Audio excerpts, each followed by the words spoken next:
dawn at Fort Polk, Louisiana. And the heat of battle is just beginning.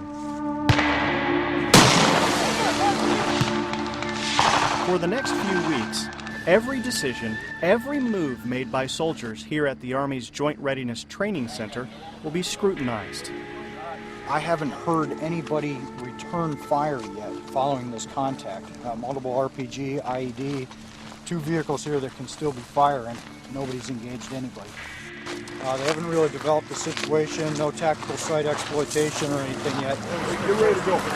We take a 365, 454-day deployment, and we try to cram a combat action into, because you'll go weeks without a contact, and then you'll have that one brief firefight.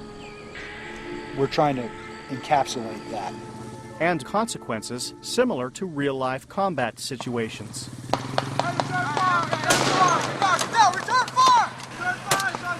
Double pump that 50 cal!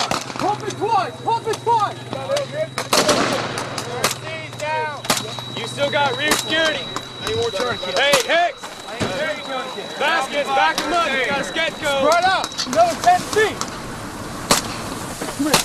You gotta move! You're too close! We're going to wear them out. They should be at least exposed to the concept of somebody looking down a barrel of a gun at them and pulling the trigger. Man down!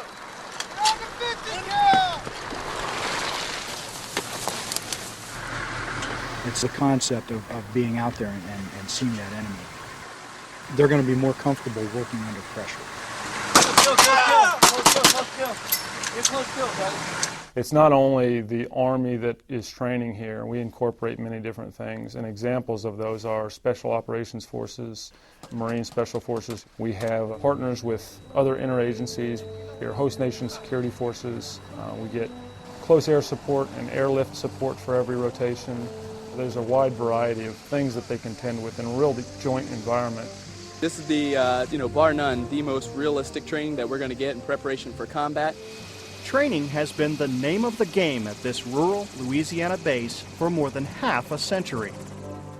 Founded in 1941 and named after Confederate General and Louisiana Bishop, the Reverend Leonidas Polk, it was here and at a few surrounding bases that nearly 500,000 soldiers learned the basics of combat during the famous World War II Louisiana maneuvers, the largest pre-war exercise of its kind ever held in the United States.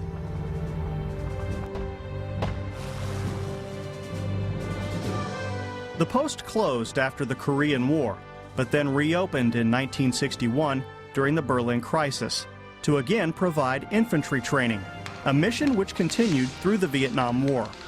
And in March 1993, Fort Polk became the new home of the Joint Readiness Training Center. Throughout its history, and to this day, this is the place where many soldiers have lived some of the most demanding moments of their lives. There is a saying that goes around here that the toughest day should be here at JRTC and not in search your country. And the idea being here at JRTC, the biggest compliment that we can get is that for the soldiers to come back from their deployment and say, my 4 or 5 days or my JRTC rotation was harder than my deployment downrange. To me, if they come back and say that, that means I've done my job and I've successfully prepared that soldier for deployment.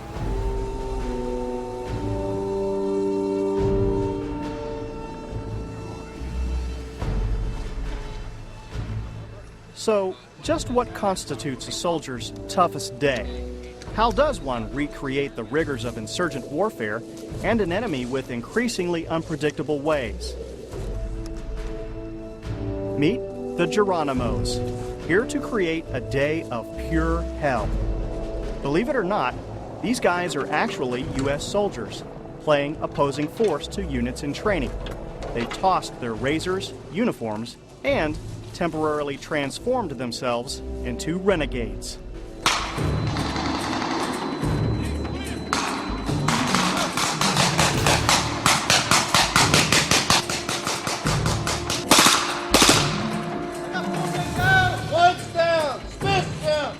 Gets intense, so help these guys train stuff, so it's pretty good. I guess we have the advantage because we know what's going on and we usually know what the reactions are going to be. Hey, son, how's it for? Roger.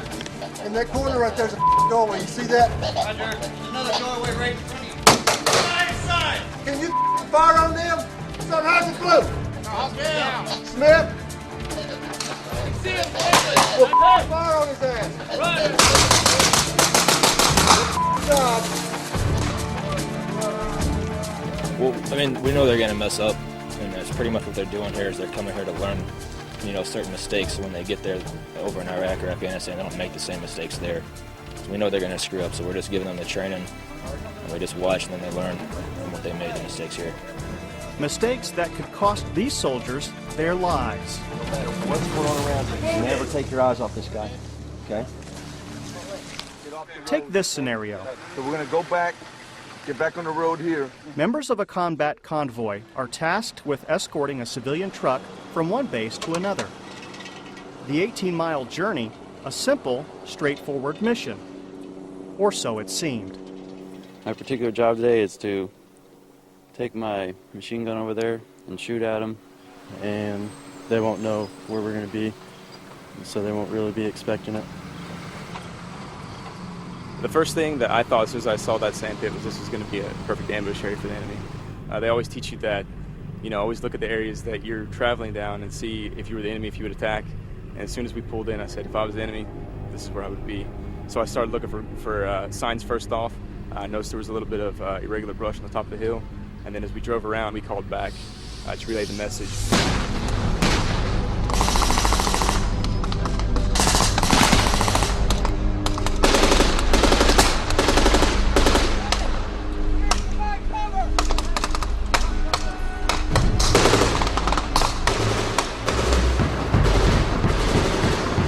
At the end of the day, and a mission most involved originally considered a walk in the park, the tally of obstacles encountered went something like this. RPGs, gunners, a myriad of casualties. Pump it twice! Pump it twice! And for some, frustration unparalleled. Use your M4! Well, fire on his ass! It was a mess. We need a lot of practice, but we're getting there definitely. I think I'm going to take the idea that we have a impractical and adaptable enemy, and that we need to make sure that no matter what happens, as we travel on our mission, that if we do get hit, we're prepared for whatever hits us. The unit showed a lot of good techniques, a lot of good procedures. This is their first time through this event. All this is new to them, the first time they've seen it. And I think when we see this formation come through here again in a couple of days, we'll see a marked improvement as they've had the opportunity to work through these skills and these tasks again. Detailed assessments of the day's events will come in time. But for now, the soldiers in training are left with a lot to think about. A lot of people, including myself, haven't deployed, and this is as real as it's going to get, and you need to take everything seriously. Which was precisely the plan. I mean, you can never really replicate what's going to happen, but this was pretty good.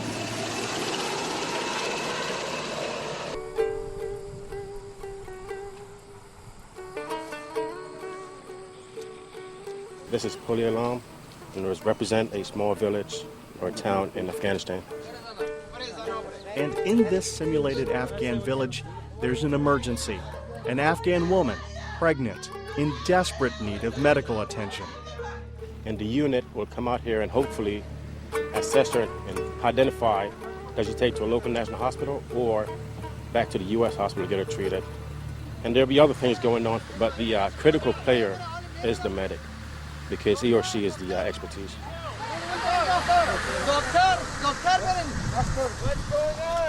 Stepping up to the plate, the responding medic is 24-year-old Army Specialist Victoria Wortman. She's here to add specialized knowledge about Afghanistan to her experience from a previous deployment to Iraq. For the first couple of months, we really didn't see hardly anything at all, and just out of nowhere, we started seeing all kinds of patients, and we did very well. We made a name for ourselves in Iraq. We had the best aid station in RAO. Still, she knows her job today will not be an easy one. I need to watch what I'm doing, how I'm presenting myself, because in their culture, they don't look on women too highly. They expect women to be quiet. So I need to watch what I do and how I present myself to these cultural people so that I don't upset them. Hey, I need a... Worthman, come here. I need a team, Sergeant Major. I need a team now. And a litter. I need someone we can get her out of here. I'm authorized to move at this time. Shoot what you can on the spot.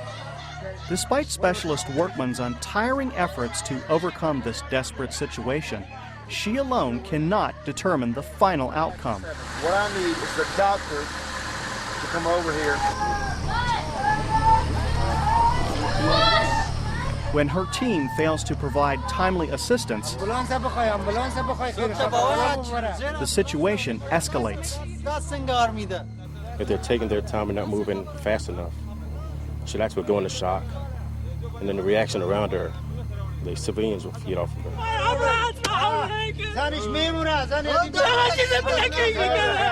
Then spirals out of control.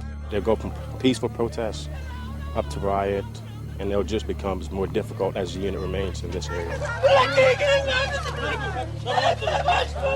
In the days and hours to come, the unit that responded to the pulley alarm emergency will receive plenty of review and feedback. When I was trying to get an end state of, I was giving you low respirations and a low pulse. The end state I wanted was to get the patient evacuated. That was the end state I wanted. I know you talked to the Sergeant Major. I even kind of gave you a little push to say, hey, you're the medic on the scene. It's your scene. It's your patient. You take charge. You tell them what you need, what you want. The lessons learned from drills such as the pulley alarm emergency, where U.S. soldiers are forced to cross cultural barriers and interact closely with Afghans and Iraqis, are among the most important Fort Polk has to teach. Everything we do is about the people. It's absolutely paramount. We can train and provide the best combat force that you can imagine. I mean, we are the best in the world today. There is nobody who is better than us in combat operations. And in every battle that we've been engaged with, both in Iraq and Afghanistan, we have won, and we will continue to win. But that will never win the war. The war cannot be won by military force alone. It just won't. And so the idea that we need to become more culturally attuned and aware of where we're operating, we need to engage more with the population. Tell her that she needs to don't palm your left hand. The complexity of the urban environment, the political, religious, and ethnic tensions really bleed throughout. So it's more than just a security operation with the area you're operating in, but more so you're looking at governance, you're looking at development, you're looking at building the capacity and capability of the security forces, the host nation security forces in the area. This pivotal point is reinforced again and again as soldiers in training make their way through the dozens of makeshift homes, farms, and mosques at the mock Afghan and Iraqi towns scattered throughout the training center. We'd love to have your villagers come out and as soon as possible. The more tribal, the more traditional cultures, it's about personal, long-term relationships. I'm not going to make any progress until you and I develop a relationship of trust. Not of capitulation between either one of us, but of trust between the two of us, that my word is my deed, and then if I tell you something, it's going to happen.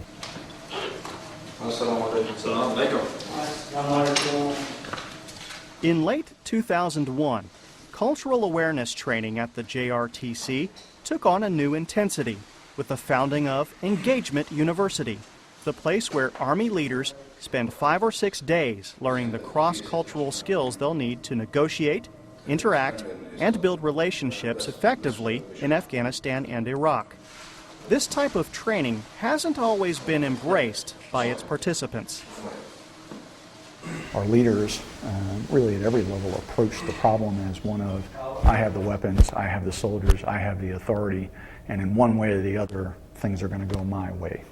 I'm going to direct what happens here. And in some ways, they're exactly the audience we're looking for. We're looking for those individuals who are still focused on purely lethal approach to the problem, who don't respect the cultural issue, and we're trying to help them understand you have to be absolutely capable of lethal operations, and simultaneously, you must be capable of cross-cultural communications to effectively lead this to a political solution without having to bring a gun into the equation. I'm willing to do other things within your culture to do the apology. In this exercise, Major Patrick Cyber is in the hot seat, meeting with leaders of an Afghan village after a 9-year-old girl was hit by a U.S. military vehicle and seriously injured. I would like to go meet with the family,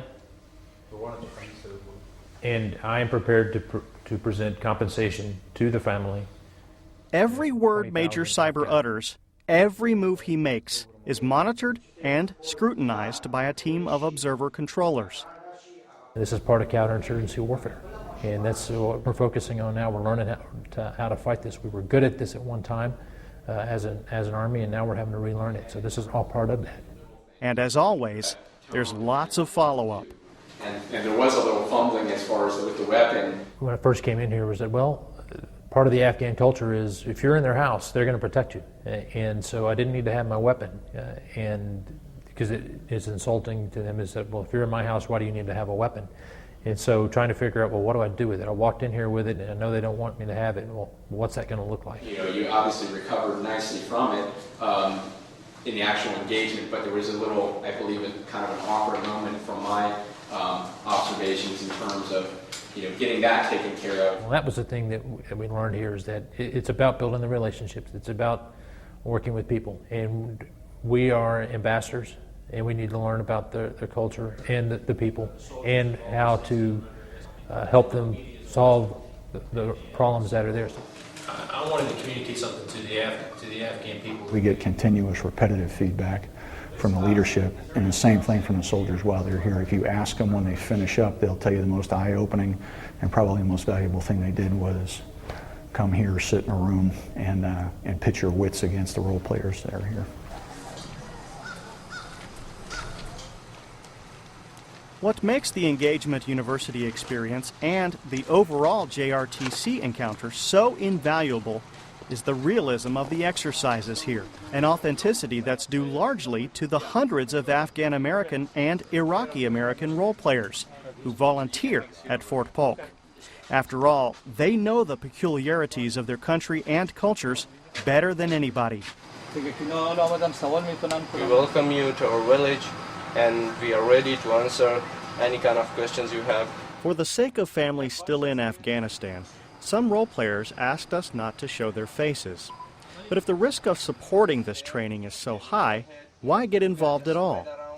We know that the fact that Americans are helping to eliminate the enemy of Afghanistan. So anybody who wants to help us, we are their friend. Nowadays, Americans are helping our country and would like to be as full as possible to facilitate their success. And that's why we are here to be with the Army and to tell them what our culture is so they can approach our people in the right way. That's why we are here. Throughout these mock Afghan camps and villages, you can hear similar stories. Afghans who once left their homes, now doing what they can so their homeland will one day prosper. Because we want to help American Army, and also the first of all we help to my people, and this will be good for my country. There are few who would question the realism these role players bring to the JRTC experience. Be they Afghan American or Iraqi American, their contributions have left an impact. After you hug, you shake the hand. No, you hug first, and then you like to what I do with him. Typically the first of 5 comments that will come back every single time is Engagement University was the most productive training that I did at the CTC. Don't stop, and in fact, double that effort. Good, I like that. Yeah, don't build relationships. Take a ride along any of the pine-lined streets of Fort Polk, or through one of the Joint Readiness Training Center's simulated Iraqi and Afghan villages, and it's easy to forget you're in southern Louisiana. I mean, you can never really replicate what's going to happen, but this was a pretty good. We send our fire markers, or people that use the battlefield effects, so there's many different explosions. A VBID or a car bomb is very similar to what you see in theater. however safe. There's IEDs, suicide vests, indirect fire, and the battlefield effects people have gone through training to better replicate the type of blast and concussion that they would see in theater, obviously without the effects. But for all the mock explosions, simulated attacks, and convincing effects, realism is just one of the many components needed to properly prepare a soldier. A second, all-important element, relevance. We routinely send folks from the operations group into theater to spend time in both Iraq and Afghanistan for 2 to 3 months. We have permanent LNOs that are in theater that provide us real-time feedback. And then from theater, the commanders in theater actually have a pretty aggressive program of having video teleconferences with us to provide lessons learned over time. And you look at the cadre of the observer controllers that are assigned here, most of them are right out of theater within the last 6 months to a year. They're brought in here and then they sit there and coach, teach, and mentor those who are preparing to go. And so they're bringing back their own personal experiences and injecting that into the training program here. Red 4, Roger. And it's those experiences that directly influence the flavor of training here. This system of constant adjustment to meet the precise needs in the war zone is a prime example of the changing face of Army combat training. Compare this to training near the start of World War II. Remember the famous Louisiana maneuvers we mentioned earlier? Legend has it, many soldiers used broomsticks and wooden posts for rifles. To simulate attacks, Army pilots flying overhead dropped paper bags of flour on the soldiers below. Not exactly a precise replica of what World War II combat would be like, but nevertheless, the Louisiana maneuvers involving more than 400,000 soldiers would go down in U.S. history as the big one, the pinnacle of all U.S. Army pre-war training operations. When you take a look at all the equipment, assets, the details that go into supporting a unit at the JRTC, it's obvious. Combat training has come a long way. And the U.S. Army is eager to get the word out. Because I'm not sure the American public always fully understands the degree to which we go to try to replicate and prepare our young men and women before we put them in harm's way. Here's my litmus test for successful rotation. I want every counterpart, so in my case again the brigade commander, to look his counterpart OC in the eye and say, I would not have been prepared for combat if I didn't come to JRTC. That is my litmus test. A lofty challenge. Perhaps that explains the motto you can find posted at most every corner here at Fort Polk and the Joint Readiness Training Center. Forging the warrior spirit, in my opinion, it's making those soldiers trained in those tasks that soldiers should be, what we would really think of when you think of an Army soldier. Here, they get that chance to train all those tasks. It's not necessarily something they can do at home station. And bottom line, once you go through a rotation at JRTC, you truly are a trained soldier at that point, ready for deployment. All right, let's go. We're good.